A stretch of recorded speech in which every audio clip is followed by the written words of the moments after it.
Well, it's berry season and we're out at Smith Berry Barn and we are making jam today. What kind of jam are we making? We're making blueberry jam today. This is the perfect time for blueberries. They're super abundant and they are falling off the bushes. Super easy to pick. And so you're prepping the berries now. It looks like you're doing mashing them. So while we're talking, I'm just going to keep mashing. Our goal is 4 cups of mashed berries. Okay. But what we're using today is we're using Pomona's pectin, which is a citrus-based pectin that's all natural. And what's really nice about it is it allows you to make your jam with as little or as much sugar as you would like, or sugar alternatives. Which is nice, because I find myself after a while, it's like I don't like the idea of having that much sugar in a jam, so I like it a little bit more natural. Yep, and so we can make this jam with honey. We can make it with sugar substitutes like Splenda. You can actually make it with fruit juice like apple juice. Today we're actually going to use sugar, but we're going to use the lowest amount of sugar that they recommend. Which is nice. And then you guys are you're a no spray farm, so you're starting out with this a great natural berry to start with. Exactly. So what we're going to do is we're going to pour our 4 cups of mashed berries into the pan. And if you would like to put the lemon juice in, we're going to add a little bit of lemon juice. And are you using fresh squeezed lemons? Fresh squeezed lemons. And then the trick to this pomonas is we have a citrus-based pectin, which is here already in our sugar, and you can actually stir that while we're talking. And that's the darker colored, yep. and that's the... Okay. Exactly. And then I have in this jar the calcium that I've mixed with water. You want to make sure you do that ahead of time, as per the directions. And then what is the calcium doing? So the calcium is going to help the jam to gel, and that's why we don't need to use as much sugar. This is acting as our gelling agent.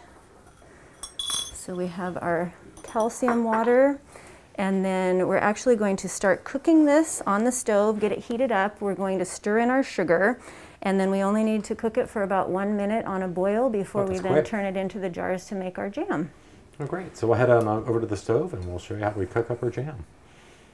We just want to make sure that we're incorporating that calcium water and the lemon juice in with the berries. And then we want to add that sugar pectin mixture. It's important to mix the pectin in with the sugar so that you don't get clumps of pectin. So now that we have everything cooking, which was super fast, and now we need to put them in the jars, right? Yep, so we boiled for 1 minute and we have our little canning, handy dandy canning funnel. I would definitely recommend one of these. And then you just kind of ladle that in there. Ladle it in. I couldn't remember the word for ladle. Thank you. And then you fill it up right to the top. And yep, we leave a little bit of space at the top for air. And move on to our next one. And I'll just do one more. And then if you have not canned before, I would definitely recommend getting onto the national website for national preservation. It's really, really easy.